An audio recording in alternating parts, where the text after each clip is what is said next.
ግዳጁን በበላይነት እያስፈጸመ የሚገኝና በበላይነት ከሚመሩት አንዱና ዋነኛው ይህ ሰው መሆኑን እንደዚሁም ደግሞ የወረዳው ከፍተኛ አመራር አቶ ሰይድ ኢብራሂም እና የናባይነው ወንዶሰን የብአዴን ቡድን በከፍተኛ ሁኔታ የወጣቶችን አፈሳና ሲቃይ እያራዘመ ይገኛል ብለዋል የመረጃ ምንጮቻችን። ይህ አፈሳና የእንግልት ተግባርም በከተማው የሃይማኖት አባቶች፣ ባለሀብቶች፣ ታዋቂና ተሰሚነት ያላቸው የሀገር ሽማግሌዎችን ጭምር የሚያካትት ከፍተኛ የሆነ አፈሳና እንግልት ወደ ጦር ግንባርና ወታደራዊ ማሰልጠኛዎች እንደዚሁም በርካቶችን ደግሞ በሸዋሮቢትና የአፋር ክልል በረሃማ ቦታዎች ተወስደው ለእንግልት እየተዳረጉ እንደሚገኙ የአካባቢው ምንጮች ለጣቢያችን ያደረሱት መረጃ ያሳያል። እንግዲህ ሙሉጌታ እነዚህ ምልክቶች በዚህ ቦታ ላይ በተለይ በዚህ በመርሃቤቴ ቀጠና የሚዳ መራኛ ቀጠና አነሳናቸው እንጂ በበርካታ አካባቢዎች ላይ እነዚህ ነጸብራቆች ናቸው እየታዩ ያሉት። በከፍተኛ ሁኔታ እንግልቶች ይፈጸማሉ፣ ንጹሃን ላይ ድብደባዎች ይፈጸማሉ፣ እንግልቶች ይፈጸማሉ። በተለይ በዚህ ቀጠና ከሰማናቸው እጅግ አሳዛኝ መረጃዎች ውስጥ በጣም ተሰሚነት ያላቸው ከተማው ላይ በርካታ ስራዎችን ለማህበረሰብ የሚሰሩ ተደማጭነት አስታራቂና አሸማጋይ የነበሩ አባቶችን ጭምር ወደ አፋር ክልል እንዲወሰዱ ተደርጓል። ከዚህ ባሻገር ባለፈም እንዳጋራ ነው እንግዲህ ወደ 28 እና 30 የሚጠጉ ወጣቶችን ጭምር ቀድሞ ከፋኖች ጋር ግንኙነት ነበራቸው የተባሉ እነሱን ጭምር እንደዚሁ አፍሰው በአፋር ክልል በተለይ ፋኖች እጃቸውን ሰጡ በሚል አብዛኞቹ በዛ ድራማ እየተሰራባቸው እንዳለ ጭምር ያገኘነው መረጃ ያሳያል። ይህ እንግዲህ በምስሉ ላይ የምንመለከተው ተመልካቾቻችን በመራኛ ከተማ በተለይ እነዚህ በሙሉ የመንግስት ሰራተኞች እንደሆኑ የመረጃ ምንጮቻችን ገልጠውልናል። እነዚህም በግዳጅ ሚሊሻ ስልጠና እንዲሰለጥኑ ቀድሞ ታጣቂ ከነበሩ የግል ታጣቂዎች ጋር ተቀላቅለው ስልጠናውን እንዲወስዱ በርካቶች ሲጠየቁ ተቃውሞ አንስተዋል፣ ጥያቄዎች ጠይቀዋል። በተለይ ያገዛዙ ኃይል በቀጠናው ላይ እያደረገ ያለውን ግፍና በደል እያደረሰ ያለውን ግፍና በደል በግልጽ የተመለከቱ ስልጠናውን አንወስድም፣ እኛ ተቀጣሪ ሰራተኞች ነን፣ ስራዎቻችንን እንሰራለን የሚል ከፍተኛ ሙግት እንዳነሱ የመረጃ ምንጮቹ ያነሳሉ። ሆኖም 45 የሚጠጉትን የመንግስት ሰራተኞች ወደ ወረዳው ማረሚያ ቤት ካስገቡ በኋላ በሀብትና ንብረት በቤተሰብ በራሳቸው ህይወትና ገላ ላይ ጭምር ከፍተኛ ዛቻና ማስፈራሪያዎችን እንዲደርስባቸው ካደረጉ በኋላ የመጨረሻ ምርጫቸው እምቢ ያሉት የመንግስት ሰራተኞች ስልጠናውን ተወደደም ተጠላም እንዲወስዱ ማድረግ ይሆናል። ከዛም በኋላ እንግዲህ ይህንን ስልጠና እንዲካፈሉ ካደረጉ በኋላ ለፕሮፓጋንዳ የአገዛዙ ኃይሎች የወረዳው ሙያተኛና አመራር ወታደራዊ ስልጠናዎችን የሚሊሻ ስልጠናዎችን እየወሰዱ ነው የሚል እንደዚሁ ፕሮፓጋንዳ እያስነገሩ መሆኑን እንደዚሁ የደረሰን መረጃ ያሳያል። እንግዲህ ቀድመን በተመለከተነው ሰውዬ ወይንም አባይ ድሌ የሚባለው የሰሜን ሸዋ ዞን የጸጥታ መምሪያ ኃላፊ ተደርጎ የተሾመው ሰውዬ በቀጠናው ላይ ከፍተኛ እንቅስቃሴ እያደረገ ከዛ ተሻግሮ እንደዚሁ በአለም ከተማና ፌጥራ አካባቢዎችም ላይ ከፍተኛ የሆነ የወጣቶች አፈሳ እንዲፈጸም ሲመራ የሰነበተ ከዛም ተሻግሮ ወደ መራኛ ከተማ የገባ እንደሆነና በተለይ ዛሬና ከትላንት ወዲያ ባሉት ቀናትም ከአለም ከተማ እስከ ፌጥራ ባለው አካባቢ ላይ ከፍተኛ የወጣቶች አፈሳ ሲፈጸም በርካቶች እንደዚሁ ወደ አፋርና ሸዋሮቢት ማረሚያ ቤቶችና በተለይም ወጣቶችን ደግሞ ወደ ግንባር ጭምር እየታፈሱ እየተወሰዱ እንዳለ የአካባቢው ምንጮች ያደረሱን መረጃ ያሳያል። እንግዲህ በዚህ ቀጠና ላይ እየተፈጸሙ ያሉ እነዚህ ግፍና በደሎች አሁንም ተጠናክረው ሲቀጥሉ ማህበረሰቡን እናወያያለን በሚል ከሰሞኑ ስብሰባ መደረጉንና በየጎዳናው የታፈሱትንና የታነቁትን ወጣቶችንና አባቶችን ጭምር ስብሰባ ካስገቡ በኋላ እንደዚሁ በዛው በአዳራሽ ማሳደራቸውንና በነጋታው ወጣቶችን እያፈሱ መውሰዳቸውን ጭምር ከቀናት በፊት ያደረስነው መረጃ ያሳያል። እነዚህ እንግዲህ በአማራ ህዝብ ላይ እየተፈጸሙ ያሉት ግፍና በደሎች ማሳያና ነጸብራቆች ናቸው። ሙሉጌታ እየደረሱ ያሉት ግፍና በደሎች የአማራ ህዝብ በምንለውና በምንገልጠው ብቻ አይደለም። በርካታ የውስጥ ችግሮች የውስጥ ቡርቦራዎች እየተፈጸሙበት ነው የሚገኘው።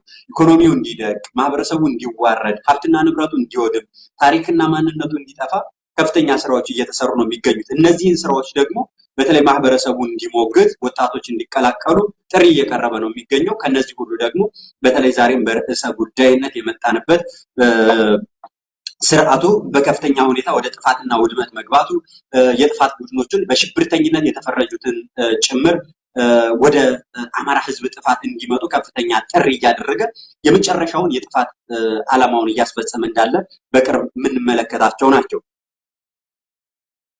እየተመለከትናቸው ያሉ ጉዳዮች ናቸው። እነዚህ ሲነሱ ነው እንግዲህ በተለይ በአማራ ፋኖ አደረጃጀቶች ውስጥ ያሉት በርካቶችም ከዛም ባሻገር ደግሞ ማህበረሰቡና የዚህ ትግል አጋርና ባለቤቶች ሁሉ የፋኖን አንድነት በግልጽ እየጠየቁበት ያለው ሂደት ይሄንን መነሻ ያደረገ ነው። ምስጋናው እንደ ውስን ደቂቃዎችን ብቻ ሀሳብ የምሰጥበት እንደዚሁ የሸኔ ኃይሎችና የመንግስት የጸጥታ ኃይሎች ከዚህ ከፋኖ አንድነት ጋር እንደው አብሬ ማንሳት ስለፈለኩኝ ነው። እሱን ምስል ታጋራልኛለህ።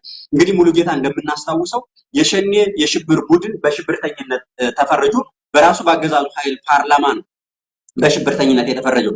አገዛዙ ግን ግልጽ ሽብርተኛ መሆኑን ሊያሳየንና እስካሁን ሸኔ ነው የፈጸማቸው ሲላቸው የነበሩትን የአማራ ግፍና በደሎች አንድም ተግባር ሳይቀለብሱ አንድም ተጠያቂነት ሳያሰፍኑ ዛሬ አማራን በቁሙ ሲያርድ የነበረው ይሄ ነው ሲለን፣ እናቶች ማህፀናቸው ተሸልቅቆ ልጅ ጽንስ ሲጥል የነበረ ኃይል ይሄ ነው ሲለን ከነበረውና ሽብርተኛ ብሎ ከፈረጀው ቡድን ጋር እንግዲህ ምንም እንኳን የራሱ ፖለቲካዊ ቁማር እንዳለው ብንረዳ አገዛዙ ግን ሽብርተኛ ብሎ ሲፈጽሙ በነበሩ ሂደት ላይ እነዚህን መሰል ሁኔታዎችን እየፈጸሙ ነው የሚገኙት። ይሄ ዛሬ በምስል ላይ የምንመለከተው ዛሬ ህዳር 24 ቀን 2017 ዓ.ም በኦሮሚያ ክልል ምዕራብ ሸዋ ዞን ጅባት ወረዳ ላይ ደማቅ አቀባበል እንዲደረግላቸው የተደረጉ የትላንቱ ሸኔ የዛሬው የኦነግ ሰራዊት የኦሮሞ ነጻነት ሰራዊት አባላት ተብለው በብልጽግናው ቡድን እየተንቆለጳጳሱ የሚገኙት ናቸው። እየመጣብን ያለውን ግፍና መከራ በግድ እንድንመክት ሁላችን በግዳጅ እንድንነሳ እንግዲህ ሙሉጌታ ፖለቲካዊ ክስረቱን እየው፣ ግልጸኝነቱን እየው፣ በግልጽ ስርዓቱ ሽብርተኝነት ውስጥ መግቢያው እየገባ እንዳለ በዛ ተግባር ውስጥ መቆየቱን ተመልካቾቻችን በግልጽ የምንመለከትበት ነው። እስካሁን ሲገላችሁ የነበረው ይሄ ቡድን ነው አሸባሪ ብዬ ፈርጄዋለሁ ብሎ ያለምንም ቅድመ ሁኔታ የፓርላማው ጥያቄና ውሳኔ ፈቃድ ሳይጠየቅ በሽብርተኝነት ከተፈረጀ ሰው ጋር ቡድን ጋር እነሱ በእርግጥም ውስጡ ሊጥ ነው እንረዳለን፣ እሱ ሌላ ጊዜ የምንመለስበት ሆኖ ዛሬ ግን ሽብርተኛ ካሉት ጋር ፓርላማው አጽድቆ ሽብርተኛ ብሎ በፈረጀው ቡድን ውስጥ እነ ሽመልስ አብዲሳ ተገኝተው እነ ብርሃኑ ጁላ ተገኝተው ይህንን መሰል አቀባበል እንዲደረግለት ተሸልሞ እንዲገባ በጋራ ነፍጠኞችን እንዋጋ የጫካውን ትግል ተውት ብለን ጠራናቸው ባሉት መሰረት ዛሬ በአማራ ላይ ሌላ ጦር ለማዝመት እንዲህ መሰል ቁማሮች ይሰራሉ። ጥያቄ ግን የነሱ አንድ መሆን የነሱ መሰባሰብ አይደለም። እናውቀዋለን ማን እጅ ላይ ኃይል እንዳለ ሸኔ ኃይል እነ ጃልሰኝ ምን አይነት አቅም እንደነበራቸው የት ይንቀሳቀሱ እንደነበር ምን ተልኮ እንደነበራቸው በግልጽ እናውቀዋለን። እሱን ሌላ ጊዜ እንምጣበት። ዛሬ ግን ሽብርተኛ ተብሎ ከተፈረጀ ኃይል ጋር የቱን ያህል ሽብርተኛ ብትሆን ሰላማዊ ዜጋ ብለህ ጋብዛው ይሄን መሰል ስራ ትሰራለህ።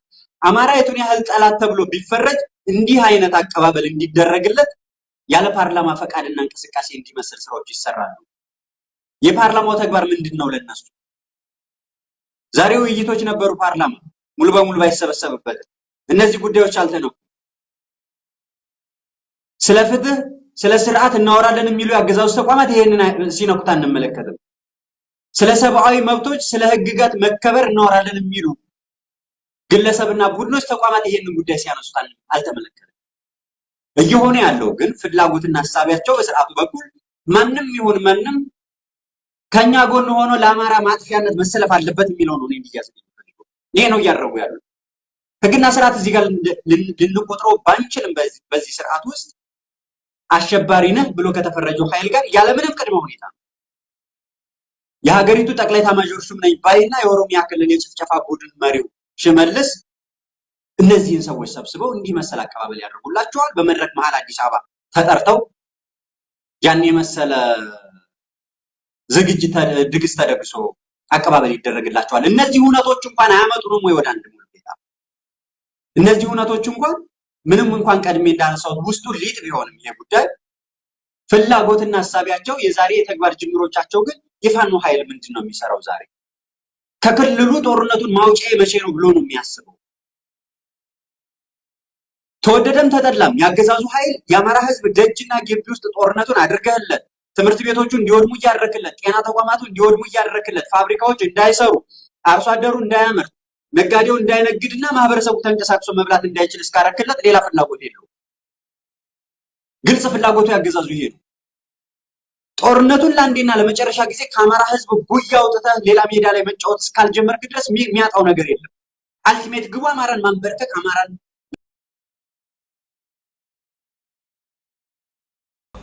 በአካባቢው በሚገኙ የአያሌው ብሩ ክፍለ ጦር ፋኖች በተባበረ ክንድ ከፍተኛ ምት ደርሶበት ወደ መጣበት ወደ ዳባት ወረዳ ሊመለስ ችሏል። ሙትና ቁስለኛውን በመያዝ ማለት ነው።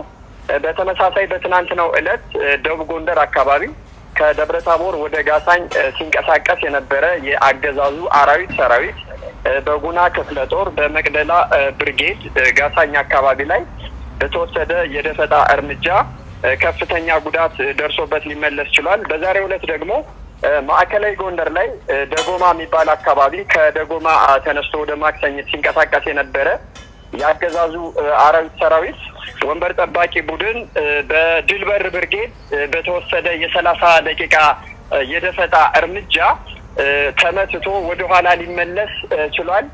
ከዚህ ባሻገር ደግሞ አጠቃላይ በቀጠናው ላይ አፈና ለማድረግ እንቅስቃሴ አድርጎ ነገር ግን መሬት ላይ ያለው የፋኖ አደረጃጀት የተለያዩ ክፍለ ጦሮች በተለያየ አደረጃጀት ውስጥ ያሉ በአንድነት በህብረት ይሄንን ቁማሩን እያከሸፉበት ነው ያለው።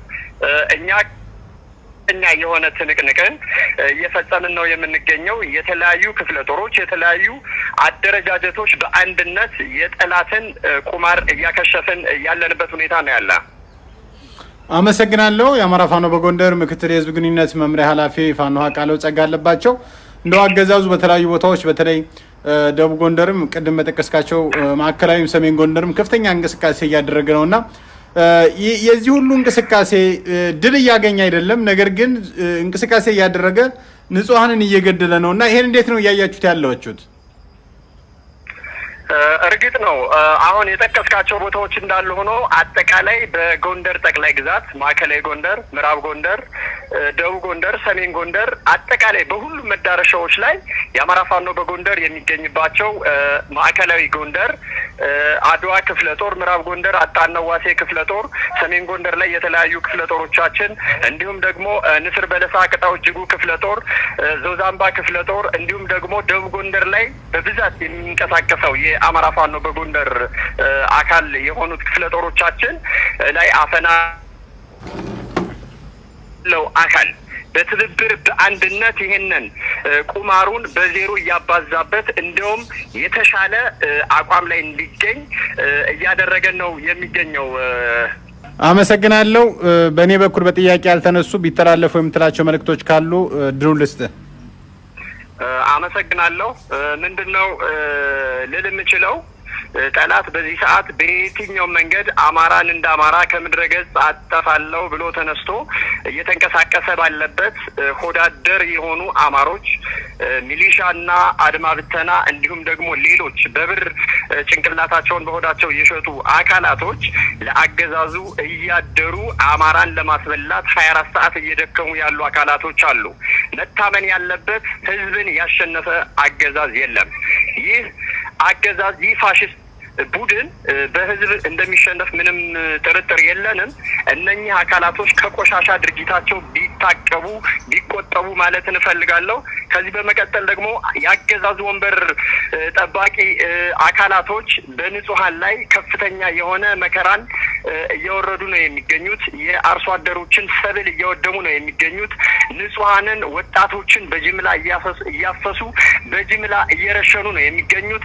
ለአብነት ያክል ሰሞኑን ገላውዲዮስ አርብ ገበያ አካባቢ ወጣቶችን ከገደሉ በኋላ በተመሳሳይ ከ2 ሳምንት በፊት ገላውዲዮስ ላይ የፈጸሙትን በቀደም ከ2 ቀን በፊት አርብ ገበያ ላይ ፈጽመውታል።